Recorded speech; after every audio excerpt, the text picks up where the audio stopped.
O ex-presidente Jair Bolsonaro declarou que a decisão da Câmara de sustar a ação penal contra o deputado Alexandre Ramagem também deveria valer para ele. O André Anelli vai trazer as informações.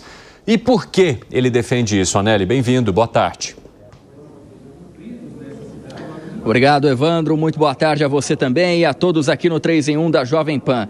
Em entrevista ao portal UOL, o ex-presidente Jair Bolsonaro disse que, na verdade, trata-se de uma ação penal, apenas aquela que envolve, então, as acusações de golpe de Estado, tentativa, então, de abolição do Estado Democrático de Direito, entre outros crimes que estão relacionados àquela suposta tentativa, então, de permanecer no governo, permanecer no poder após o resultado das eleições de 2022. A gente relembra que, na semana passada, a Câmara dos Deputados, por 315 votos a 143, decidiu que seriam suspensos seria suspenso aquela ação penal, seria suspensa em relação ao deputado federal Alexandre Ramagem, ele que é ex-presidente da ABIN, a Agência Brasileira de Inteligência, foi presidente da agência na época da gestão Bolsonaro e estava respondendo então por 5 crimes relacionados também a esse âmbito da tentativa de golpe de Estado. A partir de então, o Supremo Tribunal acabou derrubando uma parte da medida que foi aprovada pela Câmara dos Deputados e derrubou apenas então, ou seja, suspendeu, na verdade, apenas aqueles processos relacionados ao mandato de Alexandre Ramagem como deputado federal, aqueles crimes que ele teria cometido após a diplomação em dezembro de 2022, que seria justamente então o dano qualificado e também deterioração do patrimônio público na questão relacionada ao 8 de janeiro de 2023. Como o Congresso Nacional já apresentou no dia de ontem uma medida, uma arguição, questionando então o Supremo Tribunal Federal dessa decisão, e pedindo para que toda a decisão da Câmara dos Deputados seja respeitada em relação a esses 315 votos que votaram pela suspensão integral da ação penal, o ex-presidente Bolsonaro alega que essa medida também deveria beneficiá-lo porque trata-se de uma ação penal apenas.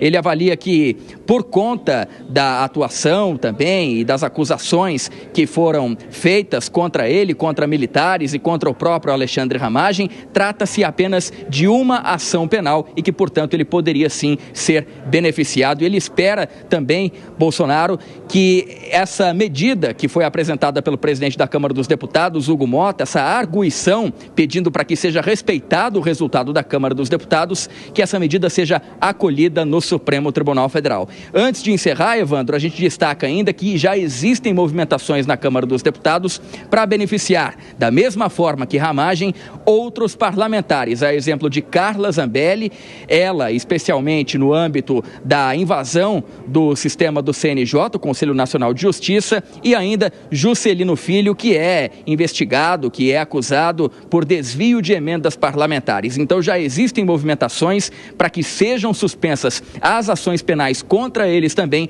da mesma forma que aconteceu o benefício com Ramagem e que agora o ex-presidente Bolsonaro defende ser beneficiado ainda.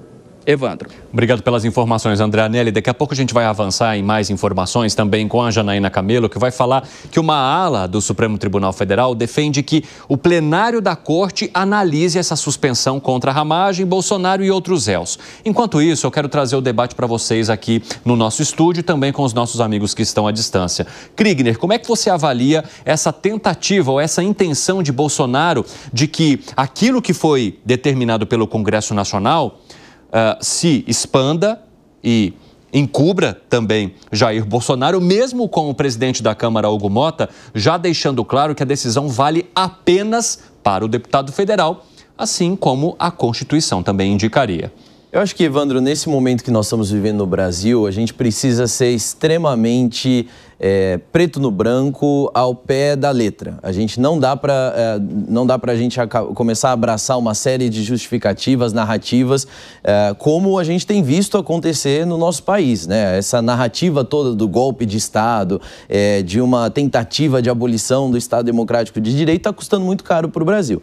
E nesse caso, o que a lei vai dizer? vai dizer que o Ramagem ele pode ter essa alteração no processo, e de acordo com a decisão da Câmara, porque ele era um mandatário. O presidente já não era, o ex-presidente Bolsonaro já não era mandatário. Então a gente tem que tomar esse cuidado de fazer, embora, apesar de inclinações políticas ou desejos individuais, a gente tem que ser preto no branco agora mesmo, justamente para garantir a estabilidade jurídica e a saúde das nossas decisões e do que a gente está vendo também acontecendo lá em Brasília, né? José Maria Trindade, como é que você avalia essa menção de Bolsonaro nessa tentativa de agora? Pois é, olha, eu acho muito estranho que a Câmara dos Deputados tenha aprovado esse pacotão, ou seja, a retirada de todo um processo contra várias pessoas, além do deputado, né? 7 integrantes, inclusive o ex-presidente Jair Bolsonaro e um deputado. Mas a Câmara aprovou, e por 315 votos.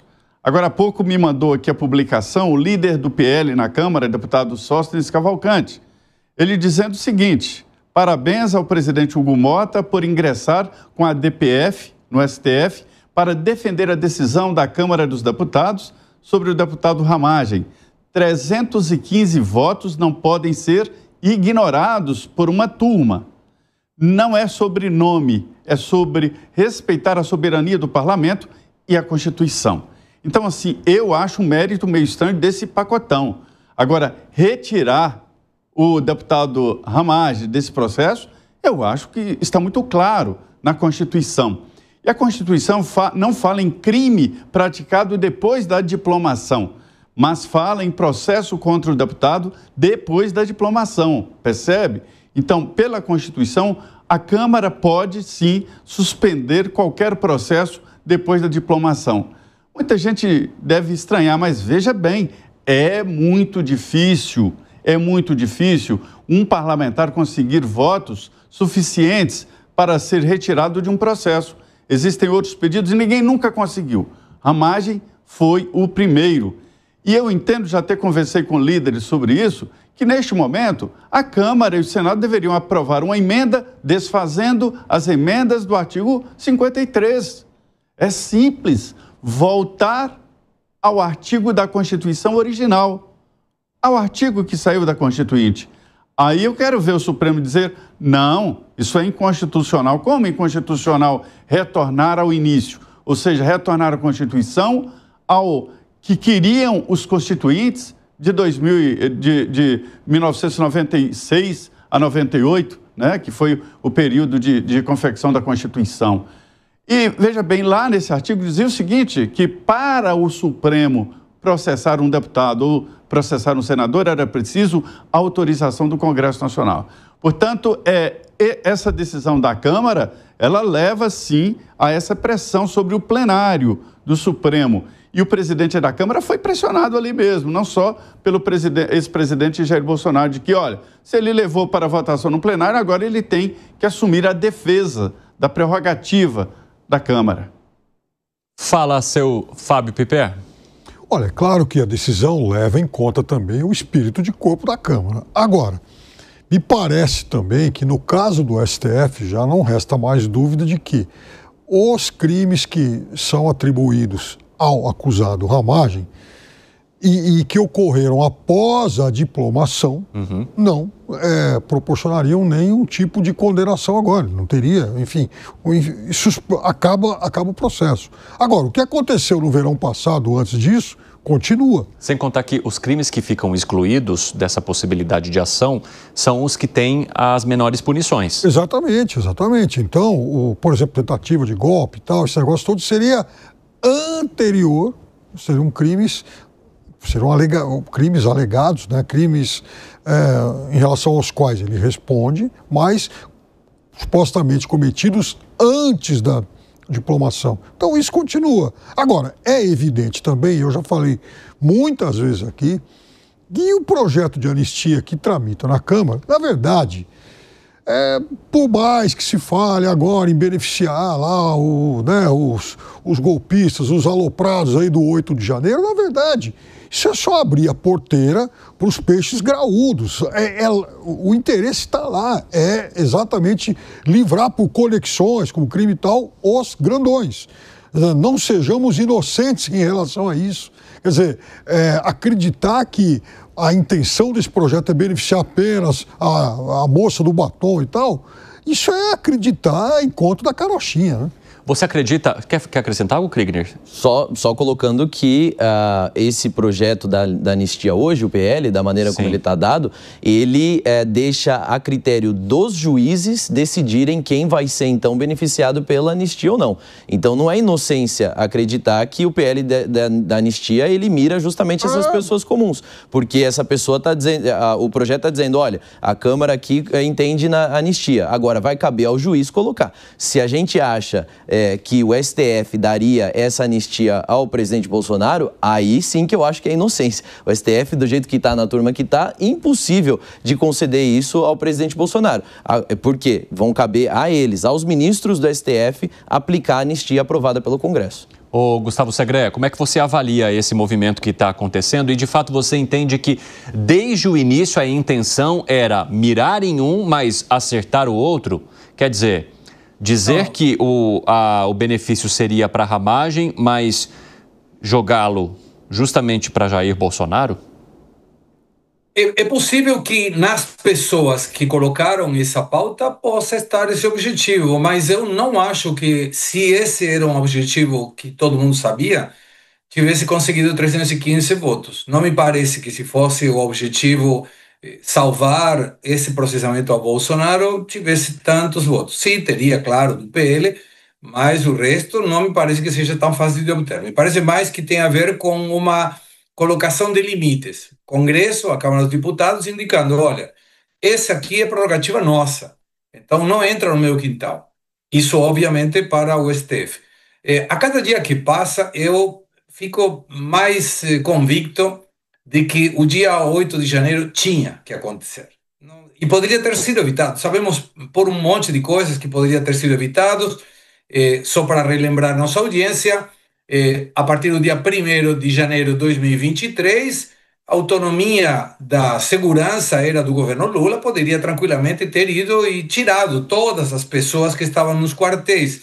De fato, os comandantes já tinham sido nomeados pelo governo Bolsonaro. Seria a única vez na história da humanidade que alguém coloca comandantes diferentes a eles, a confiança deles, para fazer um golpe de Estado contra o outro, que foi que pediu esses comandantes. Maluco. Mas não foram tiradas as pessoas por 10 dias. Não foram considerados 30 avisos da BIM. 30 avisos da BIM indicando, gente, pode ter algum problema no dia 8 de janeiro, vai ter muita gente indo para lá. Nenhum considerando. E depois tem outra, era fechar 3 acessos da Praça dos Três Poderes e ninguém chegava lá. Mas não era importante para alguém, que eu não sei sinceramente quem é, evitar o dia 8 de janeiro. E seria mais ou menos assim. Se 8 de janeiro não tivesse existido, toda essa questão vinculada ao depois não teria sido avaliada agora, porque o 8 de janeiro não teria existido. Então toda a cogitação teórica anterior não teria dado nenhum efeito em nenhum ato. Por isso que precisava ter o 8 de janeiro. Se não tivesse o 8 de janeiro, todas as acusações iam para trás. De qualquer maneira, eu acredito na imparcialidade da justiça e da corte. Vou ser polido. Mas eu não posso evitar lembrar que o presidente da corte falou, derrotamos o bolsonarismo. Então, tem uma questão aí de subjetividade muito grande. E vou tentar fechar com um paralelismo. Evandro, suponha que, tomando a experiência do Piperno nos esportes, um gol começou no minuto 44 e começa desde a defesa de um dos equipes e vai avançando. Passa o minuto 45. Depois do minuto 46, esse ataque provoca um gol. Aí o juiz diz, não, terminou tudo no minuto 45. Mas espera aí, não podia ter terminado o jogo. A bola estava andando, estava numa potência de gol. Não podia. Não, lamento. O resto era cogitação do gol, mas não chegou ao gol, porque cortamos no mesmo momento. É maluco. Tudo que estamos vivendo é muito maluco. Piperno, o que foi? Você não entende que seja maluco dessa maneira? Bom, aí são muitas coisas. Primeiro que, de fato, eu concordo com o Segre que o 8 de janeiro poderia ter sido evitado. Bastava, para isso, os golpistas não irem fazer o que fizeram. E outra coisa, bastava também que as autoridades que governavam o país até o dia 31 de dezembro escrevessem pelo menos um tweet daquele pequenininho de 140 toques, falando, gente, vamos para casa, acabou. Aliás, sobre isso, foi mais uma vez muito reveladora uma nova entrevista do presidente Bolsonaro, como a concedida hoje para o portal UOL, que me lembra uma outra que eu li em algum jornal algum tempo atrás e que eu já mencionei aqui, porque essa entrevista mostra um réu confesso. Quando o presidente Bolsonaro reafirma que sim, ele discutiu a possibilidade do tal estado de sítio com as autoridades militares, ele está dizendo o seguinte: eu cogitei sim fazer alguma coisa que fosse no sentido contrário ao veredito das urnas. Porque, veja, isso é uma coisa maluca que no Brasil a gente está normalizando uma tentativa de virar a mesa à força, uma tentativa de tapetão. Porque, assim, qual é a única saída para quem perde uma eleição? Transmitir o poder e ir para casa, ponto. Não tem que cogitar, que checar para ver se tem alternativa legal para se perpetuar, para continuar. Isso é sim pelo menos uma cogitação de golpe e que, se é muito discutível do ponto de vista legal, merece toda a condenação moral, porque é ele quem está dizendo o seguinte: eu cogitei, eu pensei nisso, eu discuti, eu submeti essa ideia aos chefes militares. Não foi isso que ele disse. Isso é um absurdo, por quê? Não foi ele isso, submeteu. Ele consultou. Não, mas consultou. Não. O que ele disse é que ele conversou. Agora, quem que iniciou a conversa? Quem que fez a proposta? Isso, no julgamento, isso altera. Foram os militares que levaram, foram ele que... o que ele disse que houve a conversa. Mas não que ele submeteu uma proposta de que, olha, eu gostaria de fazer um golpe porque eu não estou acreditando. Não foi isso que ele disse. Ele não usou a palavra golpe, ele falou claramente o seguinte: eu levei uma proposta de estado de sítio. Não, ele disse que conversou, houve a conversa sobre essa proposta. E ele já falou isso duas, três, mas gente, isso do ponto de vista moral é uma excrescência. Não. Aí do ponto de vista moral, a gente pode, por exemplo... É um sujeito... São várias as... Gente, ó, eu vou pedir que vocês vão arrematando essa conversa aí, porque a gente precisa seguir, senão a gente vai ficar falando dessa história aí o programa inteiro. Vai lá. A gente está falando de um sujeito que perdeu a eleição, que foi expelido do poder pelo voto popular e que cogitou continuar por uma outra via. Que foi, Segré? Que o pedido do estado de sítio é constitucional. Para isso tem que ter uma reunião considerando o presidente da Câmara, presidente dos deputados, vai para o Congresso deveria aprovar. Se o Congresso não aprova, não tem nada. Mas está na Constituição, Piperno. Se você não gosta, pede que troque na Constituição. Mas está na Constituição. É a mesma questão que a Dilma, na época, pediu para Vilas Boas. Aí então a Dilma também era golpista. Você está fazendo uma interpretação casuística e totalmente equivocada. Existe sim, o presidente pode solicitar. Agora, imoral, uma excrescência, uma canalice, um estupro constitucional, querer usar isso para não reconhecer o resultado das urnas. E isso ninguém fez até hoje. Então Dilma é uma golpista também. Não, a Dilma não cogitou. A Dilma não... Fala com Vilas Boas. A Dilma não cogitou para reverter o resultado das urnas, até porque ela ganhou 2 eleições. Bom. Não, mas ela cogitou. Fala, Kriegner. Não, a cogitação dela veio justamente no momento em que o Congresso utilizava da sua premissa constitucional de fazer um impeachment. Foi nesse contexto que ela fez. Mas não tinha o resultado mas não definido. Tem a urna e fazer o Congresso exercer o seu poder constitucional, os dois são constitucionais. Então os dois têm que estar protegidos. Eu queria falar rapidinho. Rapidinho, aqui. Zé, rapidinho. Tá. Vai, gente, finaliza aí, senão eu não vou conseguir seguir. Vai, senão eu vou cortar e vou seguir aqui. O estado Remata de sítio está regulamentado na Constituição e o Constituinte definiu com muitos cuidados. Quando é estabelecido o estado de sítio, não se pode fazer emenda à Constituição, não se pode caçar mandato parlamentar, não pode nada. Então, o estado de sítio não é um valor geral, não. É um estado em que o Congresso Nacional toma as rédeas, tem que aprovar e todas as garantias constitucionais estão valendo. Exatamente, Zé, muito bem colocado. Eu vou colocar aqui a Janaína para trazer essa informação de que uma ala do Supremo Tribunal Federal defende que essa análise sobre Ramagem e outros réus saia da primeira turma e vá para o plenário do Supremo Tribunal Federal para baixar a tensão, né, Jana? Conta pra gente. Boa tarde, Evandro. Olha só, uma ala do STF, de fato, sempre defendeu que esse caso do suposto plano de golpe de Estado fosse de competência ali do plenário dos 11 ministros, né, do plenário da Corte na sua integralidade. E não de uma das turmas, no caso ali da primeira turma. O ministro Luiz Fux, por exemplo, é um deles, né? Ele já se posicionou publicamente com relação a isso em todos os julgamentos que tem havido ali sobre a denúncia da PGR contra os indiciados, né? Ele sempre, no momento ali das alegações das defesas, pedindo que o caso fosse para o plenário, ele sempre defende que esse julgamento realmente acontecesse entre os 11 ministros. Mas fato é que no regimento do STF, o regimento do STF entende que uma decisão de um dos colegiados é sempre uma decisão soberana entre os colegiados, independente de qual tenha sido, se é a primeira turma, a segunda turma ou mesmo o plenário dos 11 ministros. Então, a primeira turma já decidiu ali com relação a essa suspensão da ação penal contra Alexandre Ramagem, que poderia abrir uma brecha ali para beneficiar os outros 7 réus, né, nessa ação penal, que é a ação penal que trata, por exemplo, do ex-presidente Jair Bolsonaro, que é o núcleo 1, né, o núcleo crucial ali, segundo a investigação, nessa tentativa de suposta tentativa de golpe de Estado.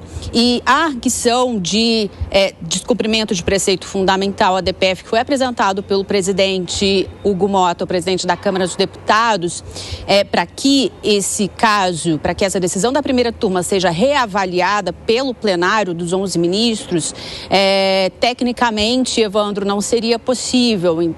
Tudo dá a entender que essa DPF não vai ser levada à frente. Mas fato é que já é uma resposta, né, por parte da Câmara dos Deputados ali contra uma decisão do STF. Então, essa DPF ainda não tem relator. Estamos aguardando aí quem vai ser o relator e aí qual vai ser a decisão que esse ministro vai dar com relação a essa ação que foi apresentada pelo presidente Hugo Mota. Obrigado, Jana. Bom trabalho para você.